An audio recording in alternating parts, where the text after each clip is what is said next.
वालेकुम दोस्तों, क्या हाल है? ठीक हो? मैं हूं आपका दोस्त गुलाम रूफ और आप देख रहे हैं मेरा यूट्यूब चैनल गुलाम रूफ। तो कैसे हैं आप लोग? उम्मीद करता हूं कि आप अल्लाह से ठीक ठाक होंगे। तो दोस्तों, आज हम बात करने वाले हैं स्टार्टर के बारे में कि स्टार्टर क्यों भरते हैं, किस तरह भरते हैं और किस लिए भरते हैं स्टार्टर। तो वीडियो की जान बढ़ने से पहले आप लोगों से हमेशा की तरह गुजारिश है कि मेरे चैनल को सब्सक्राइब करें, लाइक करें, आगे दोस्तों से लाइक करें और दोस्तों से शेयर भी करें और बेल आइकन पर लाजमी क्लिक कर दिया करें ताकि मेरी हर आने वाली नई वीडियो आप तक सबसे पहले पहुंच सके। तो दोस्तों, आज हम बात करते हैं स्टार्टर के बारे में। स्टार्टर किस तरह भरते हैं। सबसे पहले तो जब भी हमने कोई कॉलम की कंक्रीट करनी है, पोरिंग करनी है, कॉलम हो या हमारी कोई कंक्रीट वाल हो या कोई भी कंक्रीट का स्ट्रक्चर हो जिसमें हमें स्टार्टर भरने की ज़रूरत पड़ती है। स्टार्टर भरने के लिए सबसे पहले ये देखें, हमने जो भी हमारा उस स्ट्रक्चर का साइज़ होता है, मिसाल के तौर पर ये हमारा 30 इंच बाय 30 इंच का है, ठीक है। इधर से भी 30 इंच है और यहाँ से भी ऐसे भी 30 इंच है। इसकी लंबाई और चौड़ाई 30 इंच है। उसमें हमने ये साइज़ ले लेना होता है, चाहे हम ये डोरियाँ लगा लें या हमने ये मार्कर से निशान लगाए हैं, ठीक है। लाइनें लगा दी हैं, ओवरऑल आपको नज़र आ रही हैं। यहाँ से लेकर वहाँ तक हमने सारी लाइन लगा दी है स्टार्टर भरने के लिए, ठीक है। ये हम मार्कर से भी लगा सकते हैं। अगर ज़्यादा लंबी लाइनें लगानी है आप तो आप रंग डोरी से लगा सकते हैं। ये मार्किंग करने के लिए सबसे पहले तो आपको जहाँ तो आप इसके टोटल से पॉइंट लगाएंगे, चारों टोटल से पॉइंट नहीं लगाने तो आपके पास एक रेफरेंस लाइन होगी या रेफरेंस पॉइंट होगा जहाँ से आपने इसकी फरमाइश लेनी है, वो आपने रेफरेंस ले लेना है या टोटल से पॉइंट लगा लेने। उसके बाद आपने इसकी डोरियाँ लगानी होती हैं या अपने मार्कर से इसकी निशानदेही कर लेनी होती है। उसके बाद आपने स्टार्टर भरने के लिए हम यही यूज़ कर रहे हैं, ठीक है। ये आपके सामने एंगल पड़ा है, ये यूज़ कर रहे हैं। इसके बाद हम भरते हैं स्टार्टर। स्टार्टर क्यों भरते हैं कि जब हमने इसकी पोरिंग करनी है तो शटरिंग को फिक्स करने के लिए, इसके फार्म वर्क लगाने के लिए, ताकि उसमें किसी किस्म की मिस्टेक ना हो, हम इसका स्टार्टर भर लेते हैं। अभी मैं आपको दिखाता हूँ कि स्टार्टर जो भरा हुआ है वो किस तरह होता है।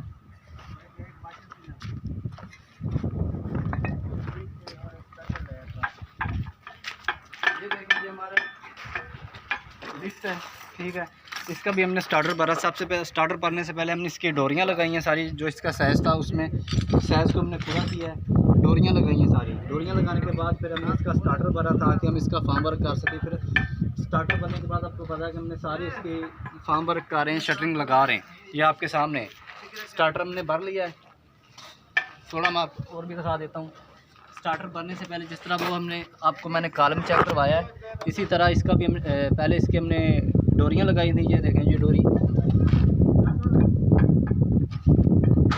डोरी आपको लगी नज़र आ रही है, लेकिन यहाँ से हमने इसलिए छोड़ा क्योंकि ये हमारा दरवाज़ा इधर डोर है, इसलिए हमने इसको छोड़ दिया है। बाकी सारी हमने इधर पहले डोरियाँ लगाई हैं, फिर सारा हमने स्टार्टर भरा इसका, ठीक है। उसके बाद हम ये फार्म वर्क इसका कर रहे हैं, शटरिंग कर रहे हैं। इसके अलावा मैं आपको कॉलम भी दिखाता हूँ। ये इसकी अभी हमने मार्किंग की या स्टार्टर नहीं भरा, स्टार्टर भरने लगे हैं इसका भी, ठीक है। इसके अलावा एक कॉलम है जिसका हमने स्टार्टर भरा है।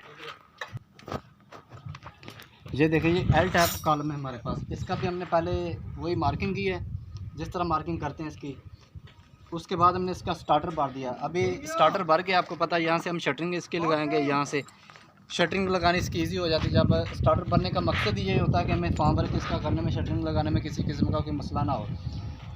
स्टार्टर हम कॉलम के लिए भी भरते हैं। बीम अगर छत के साथ अटैच हो रहा है या ग्राउंड के साथ अटैच हो रहा है तो उसकी भी हमें उसका भी स्टार्टर भरने की ज़रूरत है। इसके अलावा अगर कोई कंक्रीट का स्ट्रक्चर है, जिस तरह मैंने अभी आपको लिफ्ट दिखाई है, जो हमारा कंक्रीट का स्ट्रक्चर होगा ना उसके लिए हमें स्टार्टर भरने की ज़रूरत पड़ती है। सबसे पहले हम उसका लेआउट करते हैं, उसके बाद हम उसका स्टार्टर भरते हैं ताकि हम उसका फार्म वर्क कर सकें, शटरिंग लगा सकें। इसका जो मकसद ही स्टार्टर भरने का ये होता है कि हमारी शटरिंग लगाने में, फार्म वर्क इसका करने में हमें किसी किस्म की कोई परेशानी ना हो, इसका साइज़ कम बेश ना हो, इसलिए हम इसका स्टार्टर भरते हैं। तो यही मकसद होता है स्टार्टर का। स्टार्टर कॉलम का भी हो सकता है, बीम अगर ग्राउंड के साथ अटैच है या छत के ऊपर टच हो रहा है उसका भी हो सकता है, कंक्रीट वाल भी हो सकती है जिसका हमने स्टार्टर भरना होता है। आपको पता है, पहले मैं आपको बताया कि स्टार्टर भरने के लिए सबसे पहले आपने इसकी मार्किंग करनी होती है। मार्किंग आप टोटल स्टेशन से भी कर सकते हैं या आपके पास रेफरेंस पॉइंट होगा कि आपने यहाँ से इसकी फरमाइश लेनी है। जिस तरह भी करके आपने इसका लेआउट करना होता है, सबसे पहले आपने इसके कार्नर लगाने होते हैं, उसके बाद आप इसका स्टार्टर भर सकते हैं डोरियाँ लगाने के बाद। तो उम्मीद करता हूँ कि दोस्तों आज की वीडियो आपको पसंद आई होगी। अगर वीडियो आपको पसंद आए तो मेरी वीडियो को लाइक करें, दोस्तों से शेयर करें और बेल आइकन पर लाजमी क्लिक कर दिया करें और चैनल को भी सब्सक्राइब करें। और मेरी वीडियो के ऊपर कमेंट ज़रूर कर दिया करें ताकि मुझे पता चले कि मेरी वीडियो से आपको क्या नॉलेज मिलती है। तो इंशाल्लाह मिलेंगे नेक्स्ट वीडियो में, तब तक के लिए मैं दीजिए इजाज़त। अल्लाह हाफ़िज़।